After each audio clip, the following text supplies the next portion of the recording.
ఆంధ్రప్రదేశ్ రాష్ట్ర రాజకీయాల నుంచి తెలుగుదేశం అనేటువంటి పార్టీ అంతర్ధానం కావడానికి, అంతరించిపోవడానికి విదరవే అంటారు ఆంగ్లంలో దాన్ని. చారిత్రక కారణాలు ఉన్నాయి. ఆ కారణం, ప్రధాన కారణం తెలంగాణ అభిలాషను గౌరవించకపోగా తెలంగాణకు వ్యతిరేకంగా నిలబడ్డందుకే చంద్రబాబు నాయుడు గారి పార్టీని, అప్పటిదాకా ఆ పార్టీలో ఉన్న వాళ్ళు సైతం బయటికి వచ్చి తెలంగాణ వ్యాపితంగా, అలాంటి వాళ్ళం కూడా గతంలో తెలుగుదేశంలో పనిచేసిన వాళ్ళమే,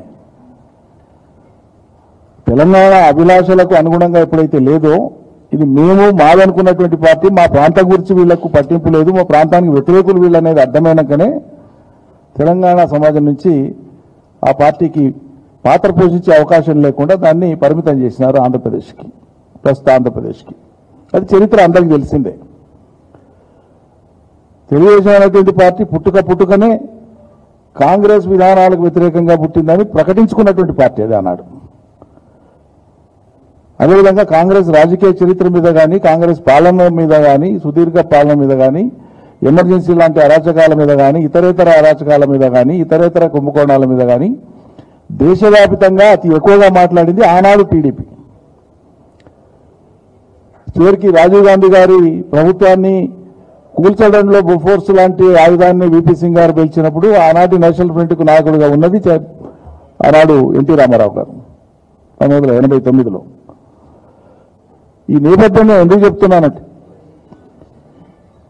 తెలుగుదేశం అనేటువంటి పార్టీ పుట్టుకనే, దాని ఆరిజిన్లోనే కాంగ్రెస్ వ్యతిరేకత ప్రాతిపదికగా పుట్టినటువంటి పార్టీ అది. అది నేను చెప్పేది కాదు, ఆ పార్టీ పెట్టినాడు ఎన్టీ రామారావు ప్రకటించినటువంటి.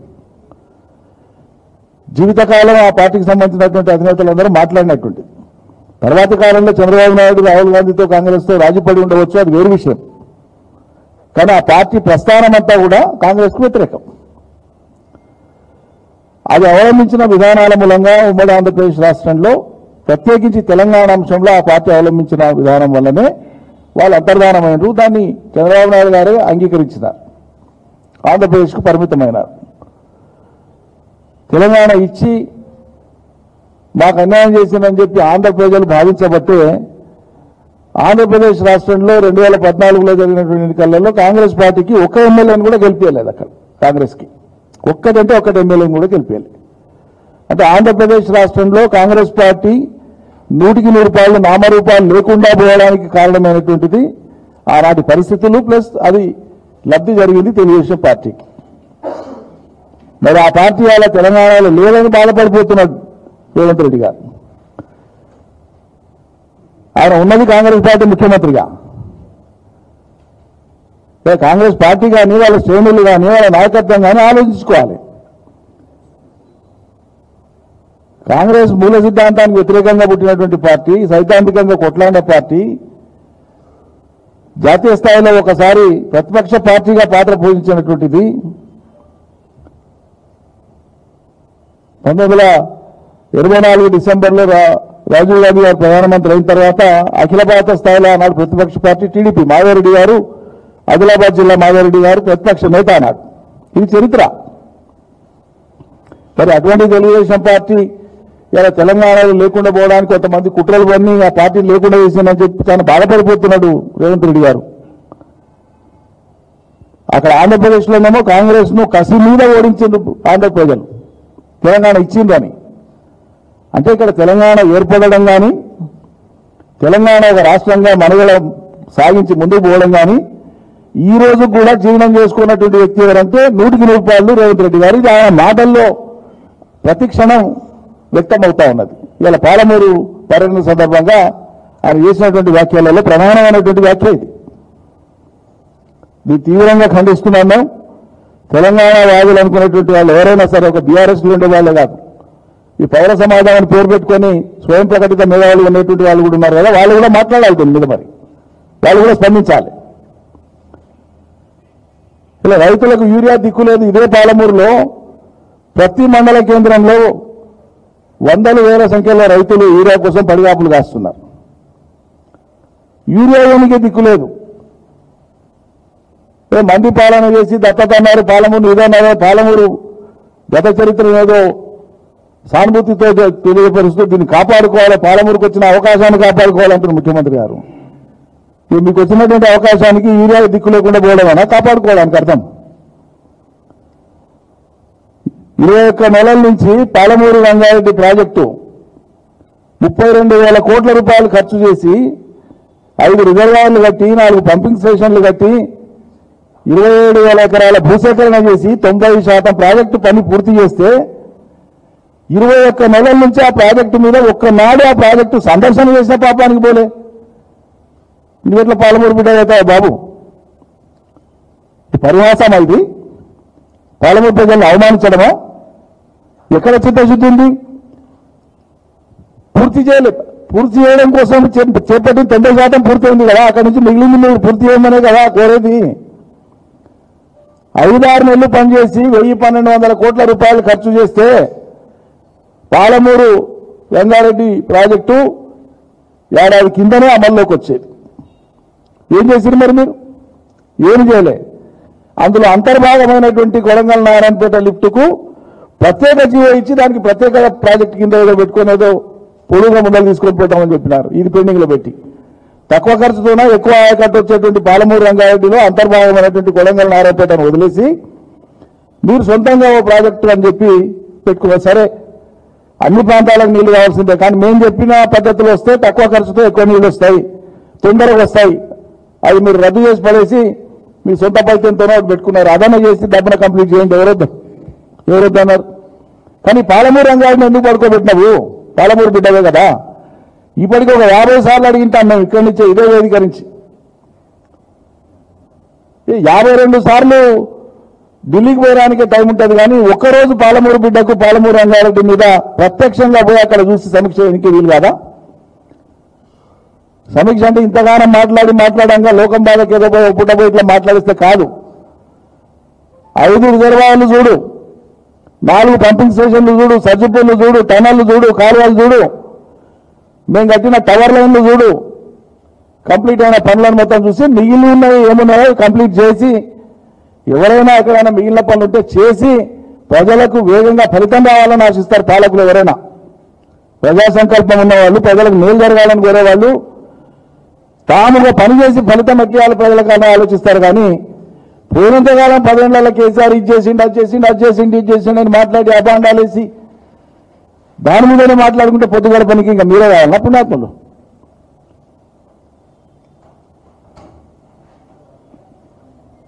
అబద్ధపు హామీలతో అధికారంలోకి వచ్చినారు. 21 నెలలు అయిపోయింది. ఏది అనుకున్నది జరగలేదు, వాళ్ళకు కూడా తెలుసు. మరి మొదలైనప్పటి నుంచే కాళేశ్వరం మీద ఏడుపులు పెడబొబ్బలు చేస్తూ వచ్చారు. మొత్తం అందరికీ తెలుసు, లోకానికి అంతా తెలుసు. మేము దిగిపోయినానికి కాళేశ్వరం మీద అయినటువంటి ఖర్చు అంతా కలిపి 3.5 ఏళ్లలో కంప్లీట్ చేసినాం. 3వ టీఎంసీ కూడా కలిపితే ఇంకొక 15-20 వేల కోట్లు దానికి అదనపు ఖర్చు. కానీ మేము ఉన్నంత వరకు 2 టీఎంసీల వరకు కాళేశ్వరాన్ని పూర్తి చేసినటువంటి ఖర్చు 94,000 కోట్లు మాత్రమే, 94,300 పైసలకు మాత్రమే. నోటితోనే నా మాటలు మాట్లాడేది. 94,000 కోట్ల రూపాయలు మాత్రమే ఖర్చు అయినటువంటి కాళేశ్వరంలో 1,00,000 కోట్ల అవినీతి, 1,00,000 కోట్ల దినాన్ని ఇదే భగవద్గీతలాగా ఇదే మాట్లాడి ప్రజల్ని అబద్ధాలతోనే వంచాలని చూసి ఇక అధికారం మీ చేతిలో ఉంది కాబట్టి మేము కమిషన్ వేస్తాం, ఏవో కమిషన్ వేసినా తెచ్చినాం బురకలాంటి తెచ్చినా చూడండి, ఏమీ లేదు లొట్టపీస్. దాంట్లో లొట్టపీస్ అని అంటున్నాను నేనైతే. దానికి జస్టిసియబిలిటీ లేదు, అది నిలబడేది కాదు. లీగల్ స్క్రూటినీకి 100% నిలబడదు. అందులో అనుసరించవలసినటువంటి న్యాయబద్ధమైనటువంటి సహజ న్యాయ సూత్రాలకు లోబడినటువంటి పద్ధతులు అనుసరించలేదు కాబట్టి ప్రైమా ఫేసి అసలు ఆ రిపోర్టే చెల్లదనేటువంటిది న్యాయ నిపుణులు చెప్తున్నటువంటి విషయం. ఇతర లోతుల్లోకి పోయినటువంటి అంశాలలో ఎక్కడ కూడా ఫలానా ఇది జరిగింది, దీనికి వీలు బాధ్యులు అనేది ఎవరైనా తెలిసింది లేదు, ఆ స్కోపే లేదు. అందులో ఒక రకంగా వాళ్ళు ఆశించినట్లు రాలేదనేటువంటిది కూడా అంతర్గతంగా వాళ్ళకున్న భావన అనిపిస్తుంది, వాళ్ళ ఫ్రస్ట్రేషన్ చూస్తే. స్థానిక సంస్థల ఎన్నికలు వస్తున్నాయి కాబట్టి ఇది ఒకటి బయట పెట్టేసి దీని మీద చర్చ జరిగేటట్టు చేసేసి దీంతో ఏదో పేద ప్రభుత్వం మీద ఇంకా ఏదో చేస్తాం, ఇంకేదో కక్ష తీసుకుంటాం అనేటువంటి ఒక ధోరణే తప్ప అక్కడ ఏముండదు. శాసనసభ పెట్టి శాసనసభలో కూడా మరి అంత ఇంపార్టెంట్ అని మీరు భావించినప్పుడు, ప్రజలకు ఆ విషయాలు వాస్తవాలు తెలియాలనుకున్నప్పుడు మరి 600 పేజీలు ఉన్నటువంటి ఆ నివేదిక మీద విస్తారమైన చర్చ జరగడానికి ఎందుకు అవకాశమే లేదు? అన్ని పక్షాలు అడిగినాయి కదా. ఒక రోజులోనే దబ ముగించుకోవాల్సిన అర్జెంట్ ఏముండేది? అప్పటికి మీరు 30 సార్లు మైక్ కట్ చేస్తే కూడా మీకు 3 చెరువుల నీళ్లు దాపింది హరీష్ రావు, తన సమాధానాలతోన, తన తర్కంతోన, తన వాదనతోన. ఇలా బనకచర్ల బాగుండాలి, తెలంగాణ ఎట్లున్నా పర్వాలేదు, ఈ తెలంగాణ అస్తిత్వం మీదనే చిత్తశుద్ధి లేదు. కృష్ణా గోదావరి నీళ్లు ఆంధ్రాకు తరలిపోవాలి, ఇక్కడ కక్ష రాజకీయాలతోనే కాలం గడపాలి. ఇది ఈ ప్రభుత్వానికి ఉండేటువంటి వైఖరిగా కనిపిస్తుంది. అరే ఆ పార్టీలో ఇంత బాధపడిపోతున్నావు, చంద్రబాబు నాయుడికే బాధ లేదు. మేము ఏదో ఆంధ్రప్రదేశ్కి పరిమితం అవుతాం, ఒక చారిత్రక క్రమంలో తెలంగాణ విషయంలో మా నిర్ణయం తప్పైపోయింది, మేము అక్కడ ఉంటామని ఒకనొక సందర్భంలో ఇంటర్వ్యూలో కూడా చెప్పిండు. ఉందాగా అయిపోయింది అన్నట్లు, ఏ ప్రాంతం వాళ్ళు చూసుకుందాం అన్నట్లు. ఏ పార్టీకి వ్యతిరేకంగా అయితే చంద్రబాబు నాయుడు టీడీపీ పోరాటం చేసిందో, నిలబడ్డారో, ఇవాళ అదే పార్టీ తరఫున వాళ్ళ తమ ముఖ్యమంత్రి ఉండి ఇంతగా ఎంత బాధపడిపోతుందో నాకు అర్థం కావట్లేదు. అంటే దీని అంతరార్థం ఏంటి? ఈ మాట అర్థం కాదా తెలంగాణ సమాజానికి, ప్రజలకు? ఇలా పాలమూరులో పోయి అవన్నీ మాట్లాడితే ఏమనుకుంటారు లోకమన్నా? పాలమూరు వలసలకు కారణం ఎవరండి? పాలమూరు కష్టాల కారకులు ఎవరు? 2014 కంటే ముందు, తెలంగాణ వచ్చే కంటే ముందు పాలమూరు దుస్థితికి కారకులు ఎవరు? ప్రధాన కారణం కాంగ్రెస్ కాదా? సుదీర్ఘకాలం పరిపాలన చేసింది కాంగ్రెస్ కాదా? ఈ ఆనిముత్యాలైన మాటలు తమరు కూడా మాట్లాడింది కదా శాసనసభలో కానీ బయట కానీ. కాంగ్రెస్ కారణంగానే, ఆ ప్రభుత్వ పరిపాలన కారణంగానే ఆ జిల్లా ఇట్లా ఉందని అనేక సార్లు మాట్లాడింది కదా. ఇలా పచ్చబడ్డ పాలమూరుకు కేర్ ఆఫ్ బీఆర్ఎస్ కేసీఆర్, పంటలు పండుతున్న పాలమూరుకు, వలసలు తిరిగి వచ్చిన పాలమూరుకు కేసీఆర్ కారణం, ప్రజల జీవితాల్లో వచ్చినటువంటి మార్పుకు కేసీఆర్ కారణం. 10 లక్షల పైచిలకు ఎకరాలు వానాకాలంలో యాసంగిలో పంటలు పండుతున్నాయాలంటే కేసీఆర్ కారణం. గ్రామాలు అద్భుతంగా రూపుదిద్దుకున్నాయి, తండాలు అద్భుతంగా కూడా రూపుదిద్దుకుంటున్నాయి. నాగరికంగా మరింత మెరుగైన సౌకర్యాలతో ఇవాళ గ్రామాలు కానీ తండాలు కానీ వర్ధిల్లుతున్నాయి, చాలా గొప్పగా ఉన్నాయి. మున్పటి పాలమూరేనా ఇది అని చెప్పి ఎన్ఆర్ఐలు వాళ్ళ స్వస్థలాలకు వచ్చినప్పుడు, ఏళ్ల తర్వాత వచ్చినటువంటి వాళ్ళు కానీ, ఇతర ప్రాంతాల వాళ్ళు కొన్ని సంవత్సరాల గ్యాప్ తర్వాత వాళ్ళ పాలమూరు సందర్శించినప్పుడు కానీ వాళ్ళు ఆశ్చర్యపోయి చెప్తున్నారు, మేము ఆనాడు చూసిన పాలమూరు ఇవాళ చూస్తున్నటువంటి పాలమూరు ఎట్లుందని. ఆ మిగిలినటువంటి భాగాలు కూడా పూర్తి కావాలి, మంచి కావాలంటే ఇదే ఈ పాలమూరు రంగారెడ్డి పూర్తయితే భారతదేశంలో పంజాబ్లోని 2-3 జిల్లాల తర్వాత అత్యంత అద్భుతమైనటువంటి జిల్లాగా పాలమూరే ఉంటుంది, ఇంకే జిల్లా ఉండదు. మిగిలిపోయినాక ఆ పనులు చేసి చరిత్రలో నిలవండి మీరు కూడా అంటే శాపనార్థాలు. ఇప్పుడు ఏం చేయకుండానే కేసీఆర్ ఇచ్చిన మెడికల్ కాలేజ్, శాంక్షన్ చేసిన మెడికల్ కాలేజ్ తీసుకుని పోయి తమరు పెట్టుకున్నారు. తమరు ఒక మెడికల్ కాలేజ్ తెచ్చుకున్నారా అండి? కొలంగల్కి వచ్చిన మెడికల్ కాలేజ్ ఎక్కడిది? తెచ్చి తయారుగా పెట్టి తీసుకొని పోయి కూర్చున్నారు. అన్ని తయారుగా దాంట్లో పోయి కూర్చున్నట్లే, సెక్రటరీ తయారు పోయి కూర్చున్నది, అన్ని తయారుగా దాంట్లోనే, అన్ని తయారుగా వడ్డించి రెడీగా పెట్టినటువంటిది పెట్టుకొని మళ్ళీ నిందలు, ఏం జరగలేదని చెప్పడం. ఎట్లా మాట్లాడబోతే అవుతుంది? అట్లా జరిగే కాడికి ఇది జరిగింది. నిజంగా ఇంత గొప్ప అవకాశం వచ్చినటువంటి వాళ్ళు చేయవలసినటువంటి పని ఏంటి అసలు? ఏ రంగంలో ఏవి ఎక్కడ ఆగి ఉన్నాయో, ఎక్కడ మిగిలిపోయినాయో వాటిని సమీక్షించి ప్రజలకు ఫలితం ఎట్లియాలనేటువంటి దాని మీద దృష్టి పెట్టకుండా కట్టిన కాళేశ్వరాన్ని పడావు పెట్టేటువంటి బుద్ధిమంతులు ఉంటారు అసలు ప్రపంచంలో?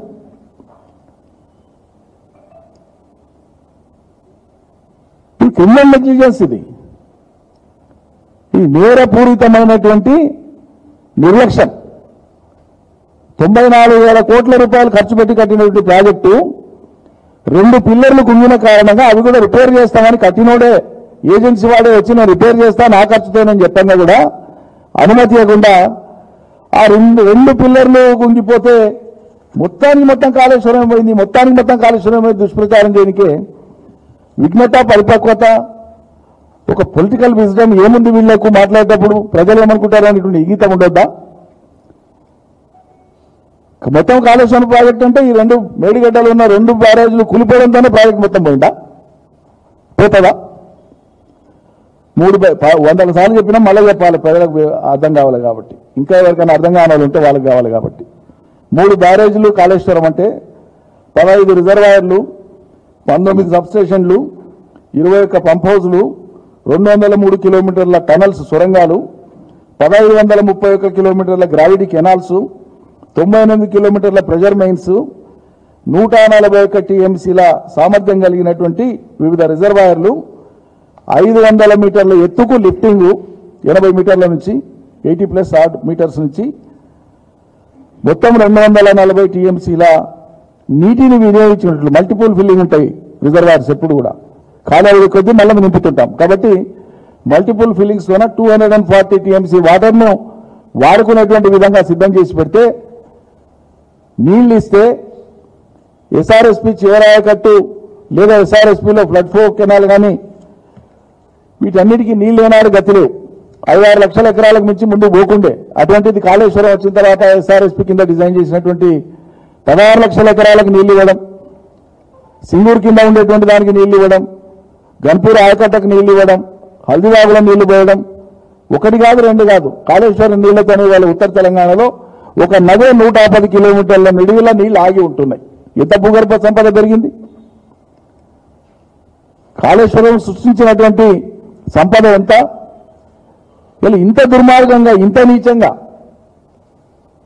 ఓవైపు ఆంధ్రప్రదేశ్ ప్రభుత్వం చంద్రబాబు నాయుడు గారు, ఇంకోవైపు వారి మద్దతుతో కేంద్రంలో ఉండేటువంటి మోడీ గారి ప్రభుత్వ పెద్దలు, ఆ పార్టీ నాయకులు, ఇంకోవైపు ఇక్కడ ఉండేటువంటి కాంగ్రెస్ పార్టీ.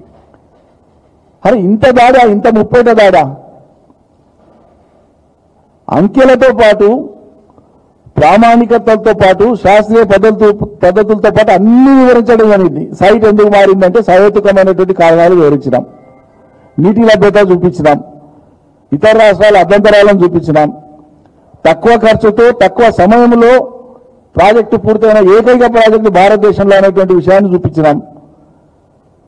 ఈ కేంద్ర జల సంఘం నుంచి వివిధ సంస్థలు కానీ, వివిధ ఇంజనీర్లు కానీ, వివిధ రంగాల నిపుణులు కానీ దాని ప్రాజెక్టు యొక్క గొప్పతనాన్ని పొగిడి చూసినాం. నేషనల్ జియోగ్రాఫిక్ ఛానల్ అనేటువంటి వాళ్ళు వరల్డ్ వైడ్ గా దాన్ని టెలికాస్ట్ చేసింది చూసినాం. వీటన్నింటినీ కాదని మీరు మాట్లాడిన సొల్లే ప్రజలకు శిలాశాసనమా? అదే ప్రామాణికమా? ఎంతకాలం మాట్లాడతారు ఇట్లా? మళ్ళా ఇప్పుడు అదేది కమ్యూనిటీ దగ్గర కట్టే చూపిస్తామని మాట్లాడు. తీసుకురా పర్మిషన్ ముందు మహారాష్ట్ర కాడపోయి చేతలైతే సిపాయిలు అయితే. ఆ మొత్తం ప్రాజెక్టులో రీడిజైన్ లో 7 కాంపోనెంట్స్ లో 5 కాంపోనెంట్స్ ఇంటాక్ట్ ఉన్నాయి. ఓన్లీ 2 కాంపోనెంట్సే మారింది, అది కూడా వాటర్ అవైలబిలిటీ కోసం. మిగతాదంతా అదే కదా. మరి మీకంటే ఎక్కువ నీళ్లు, మీకంటే తక్కువ సమయంలో, మీకంటే తక్కువ ఖర్చుతోన ఈ ప్రాజెక్ట్ పూర్తి చేస్తే కడుపెందుకు నవ్వాలా? లేని దాన్ని ఆపాదించి విపరీతమైనటువంటి ద్వేషాన్ని వ్యాపింపజేసి ప్రజలలో ఒక అనుమానాలు రేకెత్తించే విధంగా ఆ 2 పిల్లర్లు కుంగిన సందర్భంగా మీరు అడ్వాంటేజ్ తీసుకున్నారు. కానీ అబద్ధాలతో ఎల్లకాలం ఎవరు కూడా రాజ్యం చేయలేరు. అబద్ధాలతో ఎల్లకాలం ప్రజల్ని మధ్య పెట్టలేరు. రేపు సందర్భం వస్తుంది, లక్షలాది మంది రైతులు వాళ్ళే కవాతు చేస్తారు కాళేశ్వరం నుంచి తెలంగాణ వ్యాప్తంగా. అప్పుడు తెలుస్తుంది సర్కారు రైతుల నీళ్లు రైతులు ఎట్లా మలుపుకోవాలనో చూపిస్తారు. ఈ సర్కారు కక్ష కట్టుకొని నీళ్లు ఇవ్వకుండా ఇట్లే ఉంటే ప్రజలు ఏం చేయాలనో తీర్మానం చేసుకుంటారు, రైతులు ఏం చేయాలనో తీర్మానం చేసుకుంటారు. రేపు రాబోయే రోజులలో అది కూడా చూపిస్తారు.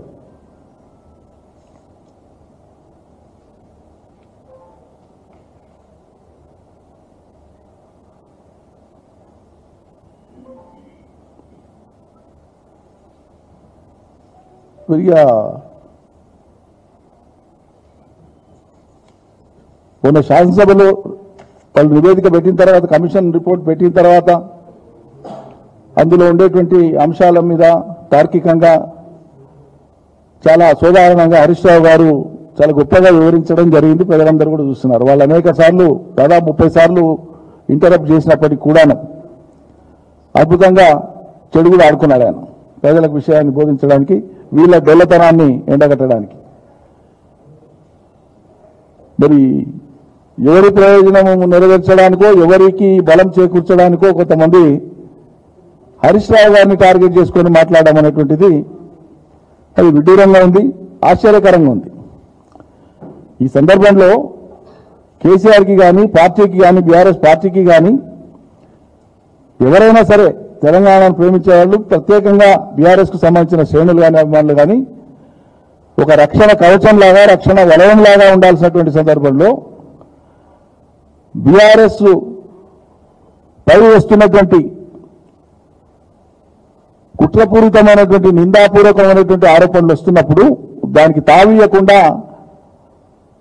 చీల్చి చెండాల్సింది పోయి, ఖండించాల్సింది పోయి, వాళ్ళకు ఊతమిచ్చేటువంటి విధంగా కొంతమంది మాట్లాడడం అనేటువంటిది చాలా బాధాకరం, చాలా చాలా బాధాకరమైనటువంటి విషయం. ఈ తెలంగాణ ప్రస్థానంలో, పురోగమనంలో, భవిష్యత్తులో ఇటువంటి పాత్ర అనేటువంటిది ధ్రువ పాత్రగానే ఉంటుంది.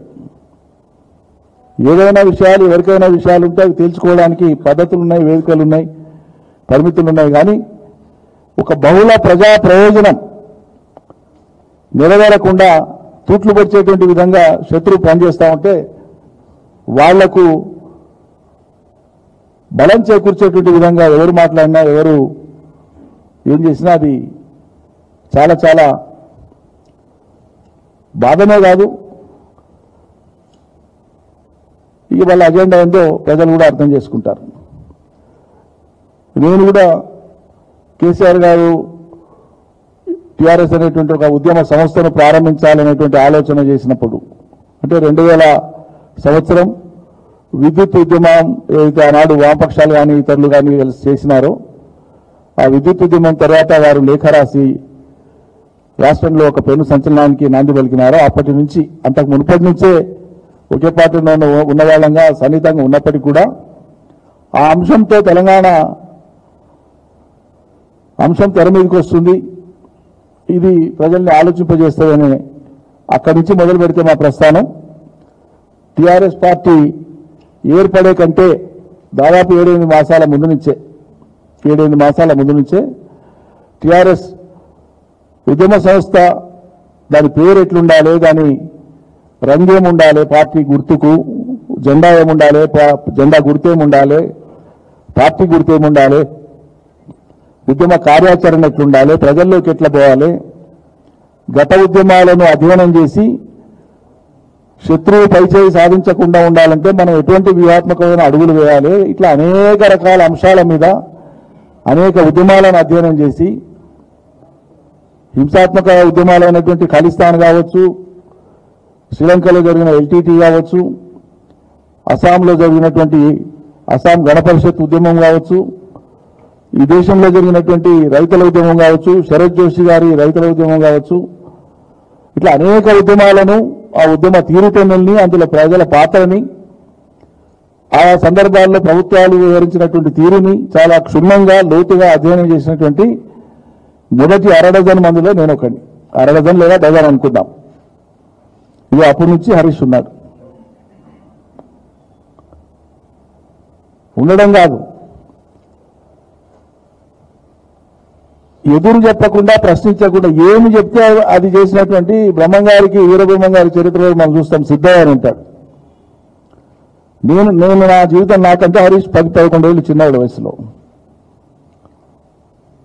హరీష్ రావు గారని సంబోధించారా, ఆనాటి పరిస్థితులు నేను ఎమరు వేసుకుంటున్నా కాబట్టి హరీష్ అని సంబోధిస్తున్నా అనేది భావించద్దు ఎవరు. ఓ సిద్ధయ్యలాగా, వీరబ్రహ్మంగారి కథలో సిద్ధయ్య గురించి మీకు తెలిసే ఉంటుంది. తన సొంత వాళ్లను అక్కడ కుళ్ళినటువంటి కుళ్ళిన ఆ మాంసం, అక్కడ కుళ్ళిన మాంసం ఉంది, మీరు భుజించండి అని చెప్తే అది కుళ్ళింది మేము తినమని నిరాకరిస్తారు. సిద్ధయ్య అంటేనంటే రెండో మాట మాట్లాడకుండా పోయి చేత తీసుకొని భుజించడానికి ఆరగించడానికి మొదలు పెడితే అది పూలుగా మారుతుంది, పరమానంగా మారుతుందని ఇతిహాసం చెప్తుంది మనకు. బ్రహ్మంగారు చరిత్రలో చెప్తారు. చిన్నప్పుడు బ్రహ్మంగారు నాటకాలు వేసేది ఊర్లల్లో. వీళ్ళ సినిమాలు వచ్చినాక అవి బంద్ అయినది వేరే సంగతి. అవి బాల్యంలో చిన్నపిల్లలుగా మా మైండ్లలో ఇంప్రింట్ అయి ఉన్నాయి. సో అట్లా బ్రహ్మంగారికి సిద్ధయ్య లాంటి వాళ్ళు హరీష్, మేము చూసినటువంటి హరీష్, మేము చూస్తున్నటువంటి హరీష్. ఒక్కోసారి ఉద్యమక జెండా తయారైనప్పటి నుంచి బేగం బజార్ పోయి రంగులు తీసుకుని ఏ రంగురంగుల బట్టలు తీసుకొని వచ్చి ఏ రంగు అయితే బాగుంటుంది కదా బేగం బజార్కు ఉరికిపోయి తీసుకొచ్చినప్పుడు ఆయన్నే. జలదృశ్యంలో మొట్టమొదటి కార్యాలయ స్థాపన జరిగి అక్కడ జెండా దిమ్మె ఒకటి కట్టి అక్కడ కేసీఆర్ గారు జెండా ఎగరేసినారు. ఆ దిమ్మె కట్టించింది, పిల్లలు పెట్టి కట్టించింది ఆయనే. ఇక అక్కడి నుంచి మొదలు పెడితే 25 ఏళ్ల ప్రస్థానం ఇవాళకి. ఒక కార్యకర్తగా, ఒక నాయకుడిగా, ఒక అన్యాయుడిగా, మంత్రిగా, మళ్ళీ ఈరోజు శాసనసభలో ప్రత్యక్ష ఎమ్మెల్యేగా, ఒక క్రమశిక్షణ కలిగినటువంటి ఒక పార్టీ వర్కర్గా అందరికీ అందుబాటులో ఉంటూ పనిచేస్తూ వస్తున్నాడు. అందుకే నేను చాలా వేదికలలో నేను చెప్పేవాడిని, మేము కలిసి పనిచేసిన వాళ్ళం కదా. ఇరిగేషన్ మంత్రిగా మా జిల్లాకు వచ్చినప్పుడు అనేక సందర్భాలు, ఒకసారి కాదు 2 సార్లు, ఎన్నో సందర్భాలు ఆ ప్రాజెక్టుల పనులు పూర్తి చేయడానికి, వేగిరపరచడానికి ఏమేమి చేయాలనేటువంటి ఆలోచన చేసే క్రమంలో చాలా విషయాలు కూర్చొని మాట్లాడుకునే వాళ్ళం, పంచుకునేటువంటి వాళ్ళం. మొదటి నుంచి ఎక్కడనేదో కార్యక్రమాలు పోతే ఉప ఎన్నికలైన కాడ, వసతులు లేని కాడ మేము న్యూస్ పేపర్లు వేసుకొని ఫ్లోర్ మీద పడుకున్నాం. దాంట్లో హరీష్ ఉన్నాడు, నేనున్నా, జగదీష్ ఉన్నాడు, చాలా మంది ఉన్నారు, ఇన్నో ఉన్నాడు, విజయరామారావు ఉన్నాడు, అన్నాడు నరసింహాచార్య సాబ్ ఉన్నాడు. అబ్బా ఒక్కటి కాదు, పెద్ద పాటలు. అంటే ప్రజల కోసం ఒక కన్విక్షన్తో, ఒక అంకిత భావంతో మనం దీనికి పూనుకున్నాం, ఇది నెరవేరేదాకా కష్టాలైనా రాని, మరణమైనా రాని, మనం బ్రతుకుండంగా వస్తావా, తర్వాత వస్తావా తర్వాత సంగతి, ఇది ఈ లక్ష్యం నెరవేరేదాకా పనిచేయాలని చిత్తశుద్ధితో పనిచేస్తూ వచ్చినాం. అందులో అతను ఒక్కనాడు కూడా విరామం లేకుండా పనిచేస్తున్నాడు. ఆయన పనితీరు మీద, ఆయన మీద ఇప్పుడు మాట్లాడేలా ఆయన పనితీరు మీద చాలాసార్లు ప్రశంసించి మాట్లాడారు. మరి వాళ్ళ రివర్స్ గేర్ ఎట్లేసి ఆయన తూలనాడు మాట్లాడతారో నాకైతే అర్థమవుతలేదు. మనసు ఎట్లా ఒప్పుకుంటుందో నాకైతే అర్థమవుతలేదు. ఈటెల రాజేందర్ మీద హరీష్ కక్ష ఉంది. నేను ప్రత్యక్ష సాక్షిని. ఆఖరి నిమిషం వరకు రాజేందర్ని నిలబెట్టుకోవాలని ప్రయత్నం చేసిన నేను అన్నలాంటి రాజేందర్కు టీఆర్ఎస్ పార్టీలో ఎంట్రీ ఇప్పించినాను. నేను కళాశాల రోజుల నుంచి మాకు జూనియరు, ఆత్మీయుడు. సరే కొన్ని రాజకీయ పరిణామాల నేపథ్యంలో ఆనాడు ఆ నిర్ణయం తీసుకున్న పార్టీ అది జరిగిపోయింది. కానీ దాంట్లో హరీష్ పాత్ర లేదు. పార్టీ పాత్ర ప్రధానంగా పార్టీ అధినాయకుడిగా కేసీఆర్ నిర్ణయం. దానికి వాళ్ళ హరీష్కు ముడిపెట్టడం, మళ్ళీ దానికి కాంట్రాడిక్టరీగా మళ్ళీ హుజురాబాద్ గెలుపుకి ఈయనే కావాలన్నమాట. ఇది పరస్పర విరుద్ధమైనటువంటి ఎట్లా ఇది సారూప్యత ఉంటుంది. ఒక్కసారి ఆయన శాసనసభ్యుడయ్యే అవకాశం వస్తే అది ఉప ఎన్నికలో 2004 సెప్టెంబర్లో వచ్చినటువంటి ఉప ఎన్నికలో ఆయన అక్కడ శాసనసభ్యుడైనాడు. కేసీఆర్ గారు రాజీనామా చేసిన తర్వాత అంతకంటే ముందే మంత్రి ఉప ఎన్నిక వచ్చింది. అక్కడి నుంచి మొదలు పెడితే చాలా విజయవంతంగా గెలుపొక్కటే కాదు, ప్రజాభిమానాన్ని చూరగొనడంలో, ప్రజలకు చాలా చేరువై పనిచేయడంలో ఎవరైనా ఆయన నుంచి నేర్చుకోవాలి. అందుకే నేను చాలాసార్లు వేదికల మీద చెప్పిన, తన నుంచి నేర్చుకోవాలి. చాలా విషయాలు ప్రభుత్వంలో పనులు చేయించుకొని ప్రజలు చేసే విషయంలో నేను ఒక రకంగా హరీష్ను చూసి చాలా విషయాలు నేర్చుకున్నా. వయసులో చిన్నవాడు అని చెప్పేవాడిని వేదికల మీద. వయసులో నాకంటే చిన్నవాడు, వయసులో నాకు తమ్ముడే, కానీ దక్షతలే అన్నలాంటి వాడు అని చెప్పిన. అతను బీఆర్ఎస్ పార్టీకి ఒక సంపద. Harish trouble shooter. ఏ ఉప ఎన్నిక వచ్చిందన్నా ఎక్కడ ఏ స్పెషల్ టాస్క్ ఇచ్చినా ఇది కాదు, లేకపోతే ఎవరి వల్ల కూడా కాదు అంటే హరీష్ అప్పచెప్తే చేసుకొని వచ్చినటువంటి కార్యాధ్యక్షుడు అతను. మనకు ఉండేటువంటి తుర్పు ముక్కల్ లాంటి నాయకులని బలహీనపరుచుకుంటే ఆ నష్టం ఎవరికి? తెలంగాణ సమాధానం కాదా? తెలంగాణ ప్రేమించే వాళ్ళు, తెలంగాణ ప్రజల పట్ల కన్సర్న్ ఉన్న వాళ్ళు చేసే పనేనా ఇది?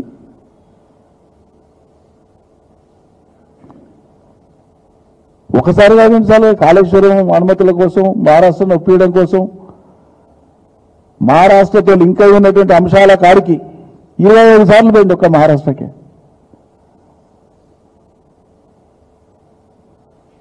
వాళ్ళతో ఎంత నేర్పరితనంతో పనులు తీసుకొని ఈ సిచ్యువేషన్ ఫెసిలిటేట్ చేసి మళ్ళీ కేసీఆర్తో మాట్లాడిపించి అనేక ప్రయత్నాలు చేశారు. అది ఇరిగేషన్ శాఖ ఇచ్చినా, ఆర్థిక శాఖ ఇచ్చినా, వైద్య ఆరోగ్య శాఖ ఇచ్చినా అత్యంత సమర్థవంతంగా ఆ శాఖల్ని నిర్వహించిండు.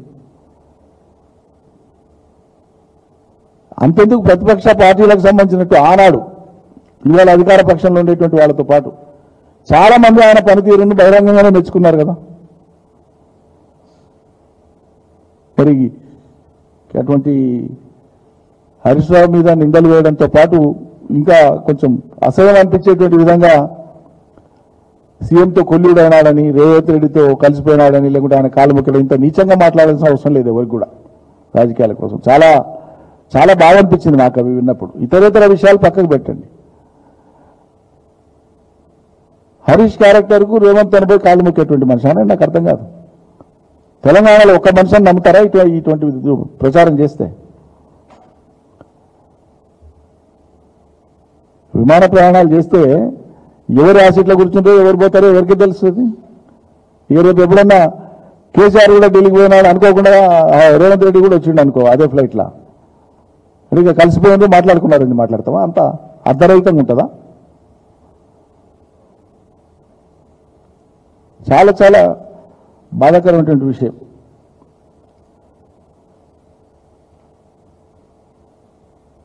ఇప్పుడు తిహార్ జైలుకి పోయిండు.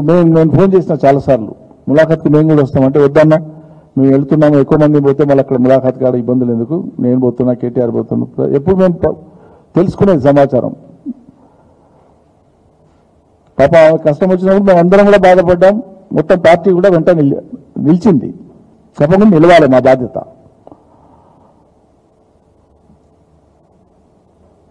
మరి వాళ్ళ ఆయనను మొత్తం ఇవాళ కాంగ్రెస్ ప్రభుత్వం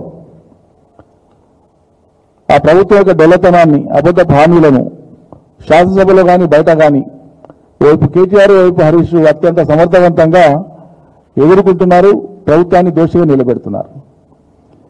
ఇవాళ హరీష్ రావును టార్గెట్ చేసి మాట్లాడితే లాభం జరిగేది ఎవరికి? ఎవరికి లాభం జరగాలని హరీష్ రావు గారిని టార్గెట్ చేసి మాట్లాడుతున్నారు. సరే, ఆయనతో పాటు మిగతా వాళ్ళని కూడా ఒకరిద్దరిని కలిపి మాట్లాడినారు. వాళ్ళు ప్రభుత్వంలోనే లేరు, సంతోష్ జనరల్ ప్రభుత్వంలో ఉన్నాడు. ఒకసారి ఆయనకి రాజ్యసభ ఇచ్చినారు. ఆయన మొత్తం పాత్ర అంతా కూడా కేసీఆర్కు వ్యక్తిగత సహాయకుడు. నిజం చెప్పాలంటే ఆయన మంది కాదు కదా, మీ అన్ననే కదా.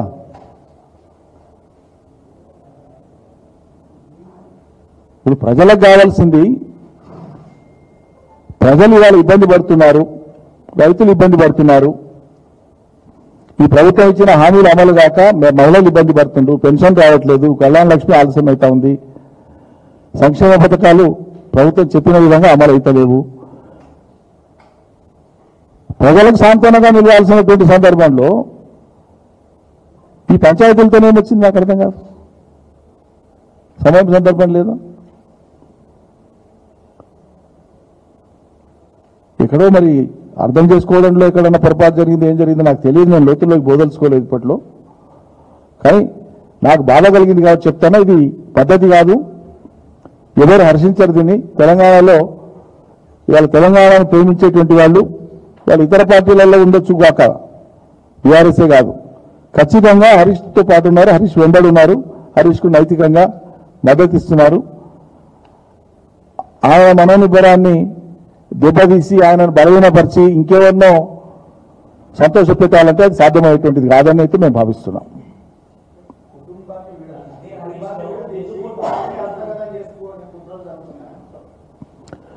ఒక మాట బ్రదర్,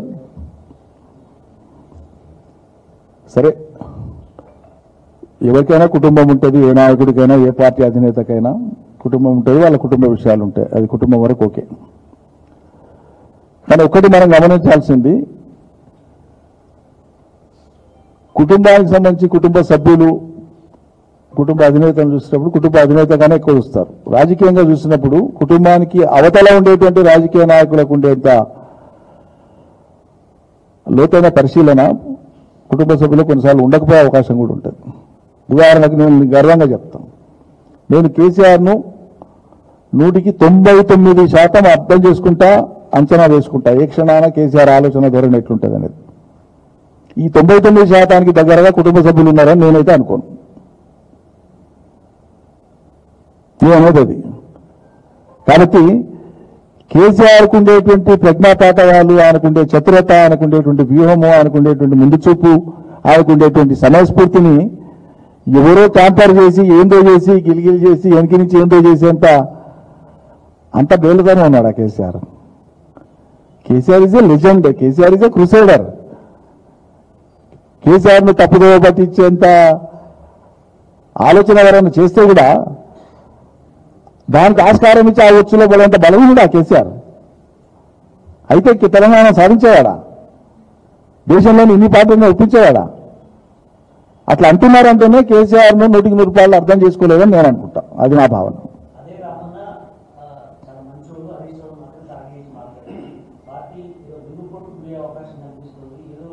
సరే, నేనేమంటున్నానంటే she like my own daughter. నా డాటర్ కంటే పెద్దది, మా చెల్లెల కంటే చిన్నది. మా అధినేత కూతురు, మాకు కూడా సొంత కూతురు లాంటిది. మాకు అదే వాత్సల్యం ఉంటుంది. ఇప్పుడు రామన్న మంచోడు అనే మాట సంతోషం, హరీష్ అన్న చాలా మంచోడు అనేటువంటి మాట 10 సార్లు అన్నది కదా. అది కూడా ప్రామాణికంగా తీసుకోండి మీరు.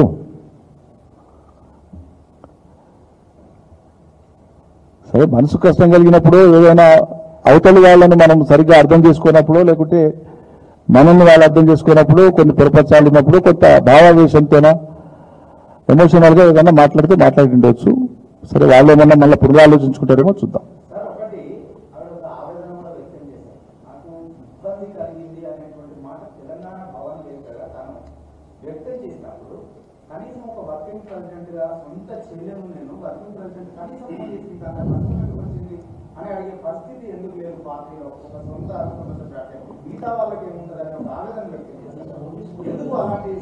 అంటే నేనేమంటున్నానంటే, నేను అందుకే ఇంతకుముందు చెప్పాను, తన ఇబ్బందుల్లో ఉన్నప్పుడు తన పైన ఒక కేసు పెట్టి జైల్లో పెట్టినప్పుడు ఆడబిడ్డను అందరం బాధపడ్డాం, కుటుంబ సభ్యులు బాధపడ్డారు. అన్నలాంటి హరీష్, సొంత అన్న అయినటువంటి కేటీఆర్ ఆమె బయటకు వచ్చే వరకు వాళ్ళు సుప్రీంకోర్టుకు వెళ్లి న్యాయవాదులు సంప్రదించి చట్టపరంగా చేయవలసినటువంటి అనేక ప్రయత్నాలు వాళ్ళని చేసినారు.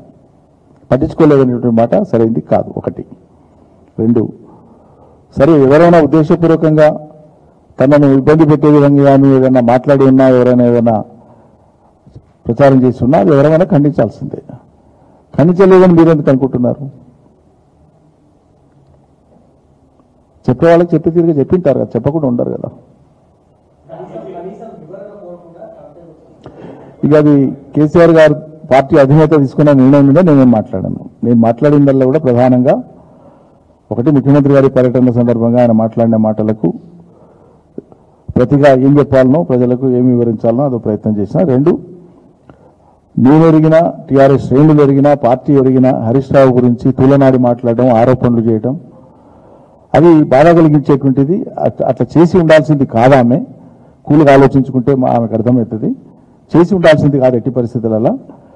కేసీఆర్ ను కాదని ఆ పార్టీలో ఇంకెవరో ఇంకేదో పాత్ర పోషించడానికి ఆస్కారమే లేదు. నేను కరాఖండిగా చెప్తున్నా. కేసీఆరే అధినాయకుడు, కేసీఆర్ మాటనే శిలాశాసనం మా అందరికీ. మేమందరం తెలంగాణ సైనికులం, కేసీఆర్ అనుయాయులం. అది కేటీఆర్ కానీ, హరీష్ కానీ, నాలాంటోళ్ళం కానీ ఎవరైనా సరే, ఎవరికి ఏ పాత్ర ఇస్తే ఆ పాత్ర పోషిస్తారు. భవిష్యత్తుకు సంబంధించి ఎవరెవరో ఏవో కళలు కానీ ఏవో ఊహించుకొని ఏవో గీతలు గీసుకొని మేమిటు మీరటు అనేటువంటి కోణంలో ఆలోచిస్తే అది వ్యక్తిగతంగా పరిణతి చెందని అంశాన్ని తెలియజేస్తుంది. లేకుంటే వాళ్ళకు సమాజం పట్ల, ఈ విస్తృతమైన తెలంగాణ భావి కర్తవ్యాల పట్ల ఆ అకుడిత భావం, ఆ దీక్ష లేదనిపిస్తుంది ఎవరైనా.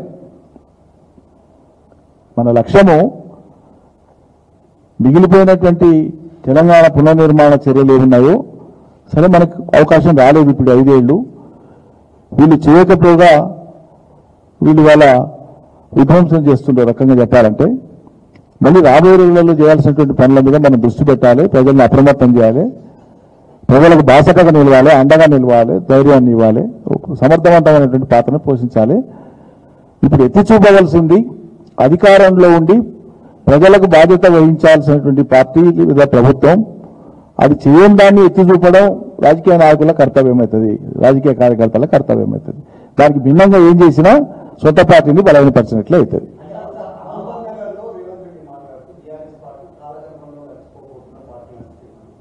అట్లా చాలా మంది మాట్లాడుతుంటారు 25 ఏళ్ల కాలంలో.